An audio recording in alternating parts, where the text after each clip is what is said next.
IIT Bombay ने फिर कमाल किया है। कैंपस में गिरे सूखे पत्तों और जैविक कचरों को अब कुकिंग गैस में बदला जा रहा है।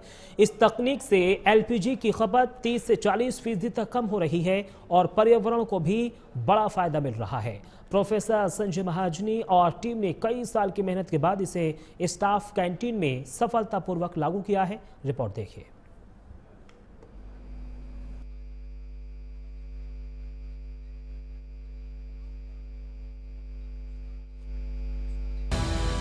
वैश्विक स्तर पर बढ़ती ऊर्जा कीमतों के बीच आईआईटी बॉम्बे में विकसित एक अनोखी तकनीक अब टिकाऊ ऊर्जा समाधान के रूप में सामने आई है। इस तकनीक की खास बात यह है कि इसके जरिए कैंपस में गिरने वाले सूखे पत्तों और जैविक कचरे को गैस में बदला जा रहा है, जिसका इस्तेमाल खाना पकाने के ईंधन के रूप में किया जा रहा है। इस तकनीक से न सिर्फ एलपीजी की खपत कम हो रही है, बल्कि पर्यावरण को भी फायदा मिल रहा है। इसकी शुरुआत आईआईटी बॉम्बे के केमिकल इंजीनियरिंग विभाग के प्रोफेसर संजय महाजनी ने 2014 में की थी। उन्होंने बायोमास गैसिफिकेशन तकनीक के जरिए कैंपस में जमा होने वाले पत्तों और जैविक कचरे को गैस में बदलकर उसे कुकिंग फ्यूल के रूप में इस्तेमाल करने का प्रस्ताव दिया था। कई शुरुआती परीक्षण असफल रहे और रसोइयों को भी इससे परेशानी हुई। हालांकि शुरुआती दौर में इस तकनीक को लागू करना आसान भी नहीं था। भारतीय बायोमास जलने पर क्लिंकर नाम का ठोस पदार्थ बनाता है, जो गैसीफायर को जमा कर देता है। कई शुरुआती परीक्षण असफल रहे और रसोइयों को भी इससे परेशानी हुई।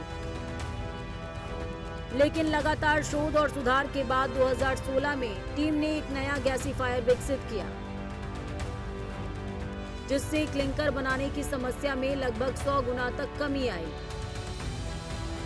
इसके बाद 2017 में आईआईटी बॉम्बे के ऊर्जा विज्ञान और इंजीनियरिंग विभाग के प्रोफेसर संदीप कुमार भी इस परियोजना से जुड़े। तो ये जो सूखे पत्ते जो है ट्विग्स होते हैं, उसमें भी वो अगर जलाते हैं तो उससे हमको एनर्जी मिलती है ना। तो अभी कैसा हो रहा है कि ये आईआईटी में इतना ग्रीन कवर है, तो उसकी वजह से रास्ते पे बहुत सारे पत्ते या ट्रीज गिरते हैं। तो ये वेस्ट मैनेजमेंट तो हमको करना ही पड़ता था, बराबर है। तो ये सब पत्ते कलेक्ट करके उसको आउटसोर्स किया था, हमने कॉन्ट्रैक्ट दिया था, उसके ऊपर बहुत सारा खर्चा कर रहे थे हम लोग। तो हमने सोचा कि ये जो वेस्ट है तो उसमें एनर्जी है, तो क्यों ना इसका इस्तेमाल हमारे खुद के एप्लीकेशंस के लिए किया जाए। कि आईआईटी में बहुत सारे कुकिंग होता है, थर्मल एप्लीकेशंस है, तो उसके लिए इसका इस्तेमाल करना हमने सोचा। बट ऐसा इतना सिंपल नहीं था, उसके लिए बहुत सारा रिसर्च करना पड़ा। एक तो गैसिफिकेशन मतलब क्या होता है कि ये जो पत्ते होते हैं उसको पहले पैलेट्स में कन्वर्ट किया जाता है, उसको कंप्रेस किया जाता है, ओके। और ये जो पैलेट्स है वो गैसिफिकेशन जो यूनिट है हमने जो डिजाइन किया है उसमें डाला जाता है। ये डर्टी फीड स्टॉक है। डर्टी मतलब उसमें बहुत सारा सॉइल होता है, बहुत सारा मिट्टी होता है, इसलिए वो जब जलता है तो उसमें बहुत सारे इमिशंस आ जाते हैं, पार्टिकुलेट इमिशंस आते हैं। तो इसलिए इसका डिजाइन जो किया है गैसीफायर का, वो ऐसा किया है कि इसके इमिशंस बहुत कम हो जाए, और उससे जो गैस बनेगी उसको हम प्रोड्यूसर गैस बोलते हैं। कार्बन मोनोऑक्साइड एंड हाइड्रोजन होता है, वो इमीडिएटली हम बर्न करते हैं, और वो बर्न करने के बाद गैस जब बर्न होता है तो उसकी इमिशंस बहुत कम होती है, ओके। और ये जो गैस बर्न होता है तो एनर्जी जो निकलती है उससे हम पानी का स्टीम बनाते हैं, पानी का वाफ बनाते हैं, और वो जो स्टीम है वो स्टीम कैंटीन में चला जाता है, और कैंटीन में सब स्टीम कुकिंग जो होता है, यूटिलिटीज होते हैं, उससे वो कुकिंग करते हैं।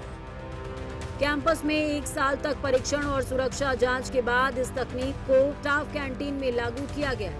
अब ये सिस्टम नियमित रूप से इस्तेमाल हो रहा है, जिससे एलपीजी की खपत में 30 से 40% तक कमी आई है। साथ ही हर साल लगभग 8 टन कार्बन डाइऑक्साइड उत्सर्जन भी कम हो रहा है। आईआईटी बॉम्बे की इस तकनीक को अब इन्फिक्शन एनर्जी प्राइवेट लिमिटेड को लाइसेंस दिया गया है, ताकि इसे बड़े स्तर पर इस्तेमाल किया जा सके। अगर इसे कैंपस के बड़े हॉस्टलों में लागू किया जाता है तो हर साल करीबन 50 लाख रुपए की बचत और 300 टन कार्बन डाइऑक्साइड उत्सर्जन भी कम होगा। Bureau report, prime news.